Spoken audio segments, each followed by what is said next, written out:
This episode is made possible by the following sponsors. Shopify, the e-commerce platform. Start, run, and grow your product business. Sign up for your $1 month trial period at shopify.com/happy. Found, business banking designed for small business owners like you. Try Found for free at found.com/earn. And finally, Constant Contact. Use their suite of digital marketing tools and get customized marketing campaigns built for you in just a few clicks. Go to constantcontact.com for your free trial.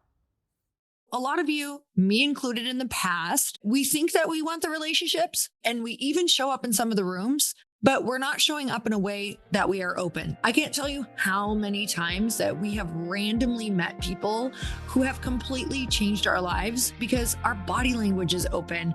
We're approachable. We want to talk. We're up for the relationship.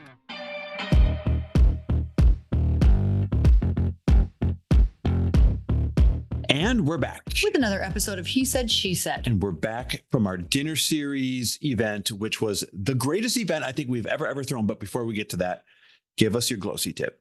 Glossy tip is that it is cold and flu season, everybody. And I will tell you that with the holidays, we forget to take care of ourselves and a lot of things start to slack. So glossy is one of the easiest habits that can make the biggest bang for the cold and flu season. There are over 30 clinical studies on glossy, and one of them is on supporting immune function. So if you've noticed that you've been able to stay healthier this season and you've been taking it once or twice, it could potentially be because of your glossy. I love that. All right. Don't get sick. Take Glossy. And if you want a 25% discount as a thank you for being a listener, go to getglossy.com. That's GLOCI, getglossy.com, and use coupon code HAPPY for 25% off, right? Yes. All right. So let's talk about the dinner series. I am still freaking out over how good this thing went. And I'm sorry to say that about our own event, but I don't say it about Lori and I say it about how the event played out and the impact that was had and what the people said and what they took away. And the fact that they're still posting about it 3-4 days later, a bunch of main page posts. Oh my God, it freaking worked. And I'm so grateful. You know, I will actually say that I believe we are some of the best curators of a room. I have no problem saying that because we have been doing this for over 10 years. We know that, if we get people into a room, the only way people keep coming into your rooms and coming to your events is if they're good. End of story.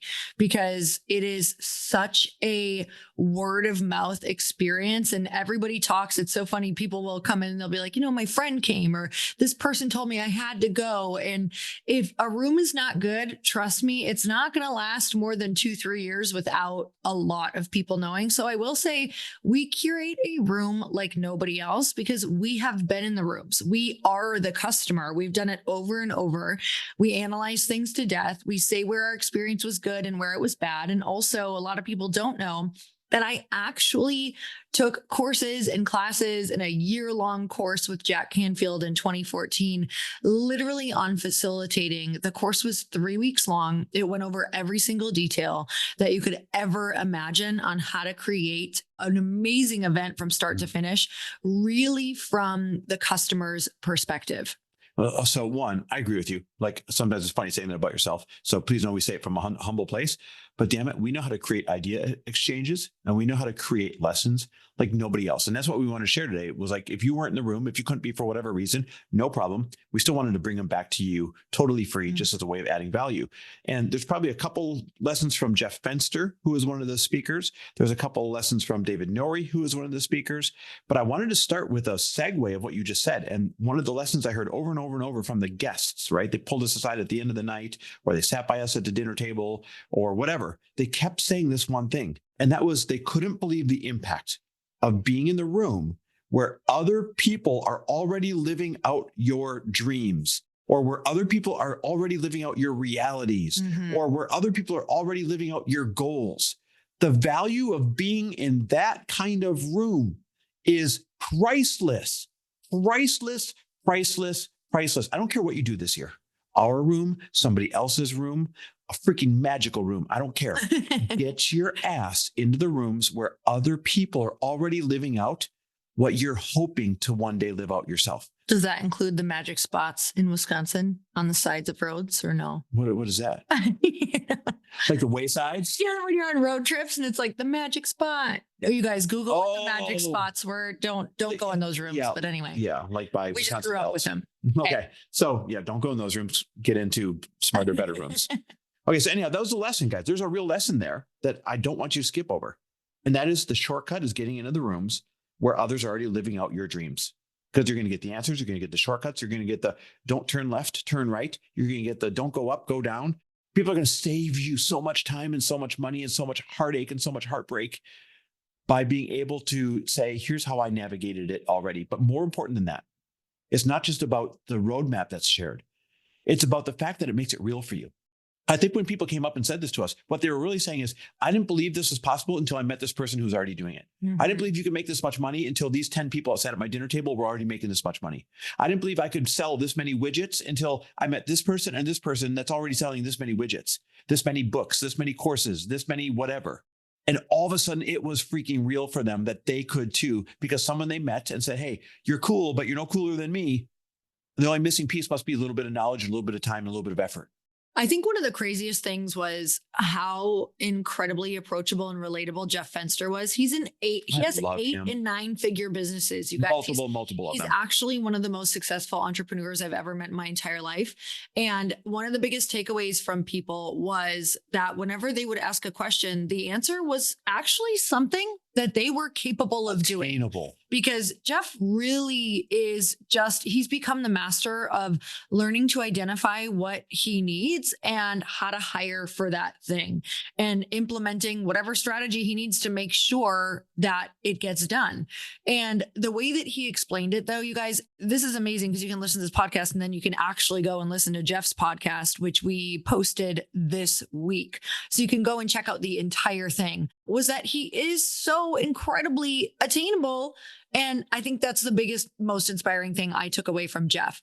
But what I want to talk about from networking and also from something that David Norrie had said is that you have to be up for the relationship. So a lot of you, me included in the past, not anymore, but we think that we want the relationships and we even show up in some of the rooms, but we're not showing up in a way that we are open, that actually says, you know what, I'm up for this relationship. I actually want to be approachable and open and network. And I want to use an example that I actually had happen today. There's a girl that I see all of the time at the coffee shop and at the gym and online. It's funny, I followed her and I had sent her a DM because I was like, I see this girl all the time in person. I would love to connect with her because we have so much in common. I feel like I could totally help her with things. I feel like we would have a lot to talk about. And this girl is so not open to connect. Like, I think that I could probably add a lot of value to her life, but the last thing this girl wants to do is connect. Like, I saw her at the coffee shop today and I tried smiling at her and she looked down right away. Like, her body language is closed off. Her arms are crossed. She doesn't want to talk to anyone at all. She just stays on her computer the whole time. And I'm like, that makes me so sad because I've tried to connect with her multiple times, but her body language is closed and she's closed. So that brings me to this. We have opportunities every single day. And David talked about this in his talk. When we're in a coffee shop, he calls it tats and teas. Yep. Do we ask about someone's tattoos? Do we ask about why someone's wearing a hat or if they're wearing a positive vibes only shirt? Do we mention something about it? Are we open to connect? Is our body language open?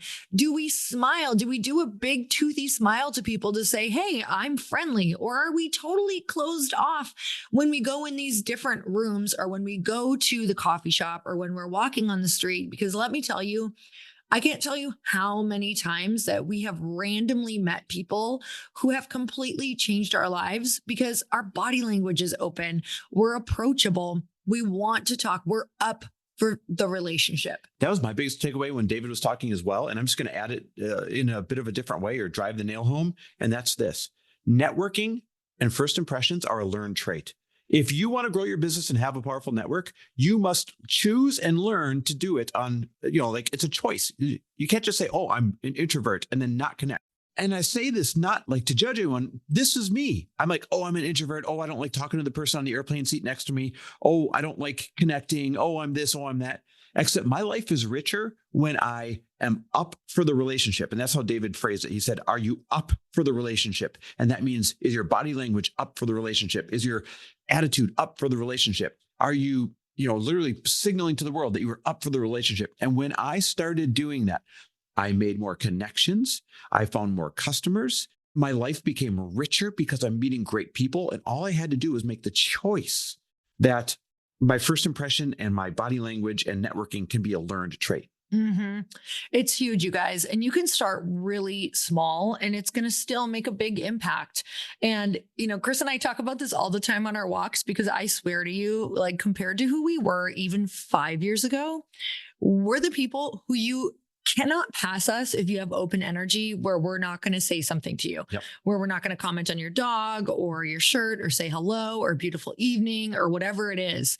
And, we could complain about having moved a lot in the past few years or the past even 10 years. Yeah, we're movers. And that we don't have friends in the area, but we know that it is completely up to us. And the more open we are, we could literally right now, we could probably call 5 different sets of neighbors, if not 10, to go have a cocktail or to go hang out with because we're so open that it happens so fast when you truly make it an intention and get uncomfortable and just start asking questions and fall into conversations and let that happen day after day. So David Norrie was awesome for that and a million other reasons. Jeff Fenster was mind-blowing for a million reasons. Like Lori said earlier, you can listen to the episode where we literally just played his whole Q&A for you on the episode that came out this week. But here's what struck me. Here's what I took away. He was talking about how, he's the founder of Everbowl, which is an acai bowl franchise, and they have over 400 locations. How insane is that? And, it's this huge, probably almost 9-figure company pretty soon. And he's trying to get Everbowl into the airports, right? So when everyone's in an airport, then they'd stop and they'd get Everbowl and, sales would go through the roof. And there's like this one main company that controls the bulk majority of restaurants that get into airports. And he said that he calls one contact at that company every single Friday. And every single Friday, they're like, we have this meeting once a quarter, once a year. We're not near that time yet. Don't worry, Jeff. We know you're calling. Now, remember, this is a guy who is a CEO of multiple 8 and 9-figure companies. So it's not like he is in his scrounging groundswell type of stage in the company. This is a guy who's already made it and crushed it. And he still makes that phone call every Friday. Here's what reached me. He said, every Friday that they tell me a no, he says back to them, well, I know it's just a no for today and I'll talk to you next week. And he said at this point, he jokes with them and it's funny and all that. But he really said it. He goes, it's just a no for today and I'll talk to you next week. Have a great weekend. Have a great Friday. They're like, you don't have to call. And he's like, no, I just wanted to wish you a good weekend anyway. Yep. He's been doing this for, I think he said over 2.5 years. So you guys, every Friday for 2.5 years, how bad do you want something? It's like when people say to me, oh, I asked once or twice or 3 times. I'm like, well, good. You've got, 2.5 years left. So, or more. Yeah, exactly. So what did I take away from that simple phrase? A no is just a no for today. Tomorrow is a brand new day with a brand new set of circumstances and a brand new set of criteria that might radically change that person's perspective on why they need your goods, why they need your services, why they need you in your life. Well, any other takeaways for you? I mean, go listen to the podcast. I love that. For Best sure. advice ever. Guys, speaking of getting in the room, by the way, I really do agree with Lori. We put together the absolute best rooms in the world to cultivate great idea shares and to cultivate some of the best learning by some of the most awesome figures that we could ever bring in to learn from. And so if you want to get into our elite entrepreneur mastermind, all you have to do is 2 things. 1, be earning more than $500,000 this year. That's the bare minimum to get in, even though most everybody is 7 and 8 figures who gets in the room. And then on top of that, go to chrisharder.me/mastermind and click apply. And I don't want you to second guess your application. I don't want you to think you're not good enough for the room. I don't want you to think, oh, I don't belong. I don't want you to think, oh, I don't have enough value to exchange. Trust me, we will do the best interview ever together. You interviewing me interviewing you. And I promise I will tell you, you are a fantastic fit if you're a good fit. You wouldn't believe the awesome human beings that make it into the room each year who once second guessed, do they belong or is this the right room for them? So here's what I want you to do. If you're going to make more than $500,000 this year, right now, go to chrisharder.me/mastermind, fill out the application, and you and I will jump on a Zoom together. I will answer all of your questions and we will see if you are a great fit for the 2025 class, where I make one promise, and that promise is this: everything you need will be in the room that year or one introduction away. We're so grateful for you guys, and we will talk to you next week.